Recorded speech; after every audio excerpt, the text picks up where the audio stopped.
ਭੈਣ ਦੇ ਲੋੜੇ ਚੀਰ ਕੇ ਰੱਖ ਦੇਵਾਂਗੇ ਭੈਣ ਦੇ ਲੋੜੇ ਚੀਰ ਕੇ ਰੱਖ ਦੇਵਾਂਗੇ ਚੀਰ ਕੇ ਰੱਖ ਦੇਵਾਂਗੇ। ਮੈਂ ਸਰਵਰ ਬੱਟ ਐਡਵੋਕੇਟ ਹਾਂ, vice president district bar association.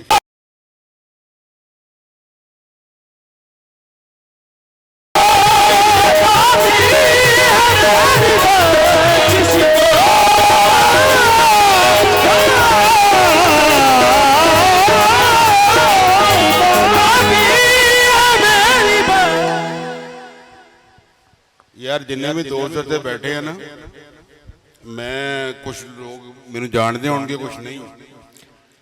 जेडे नहीं जानते उन्होंने मैं दस देना कि मैं सर्वर बट एडवोकेट हाँ, vice president district bar association. ये जो बकवास है कवालीए करते पे ना भैन दे लोड़े, लासानी सिर्फ अल्लाह की दात है, कोई लासानी नहीं। जे बकवास करेगा चीर के रख देवांगे।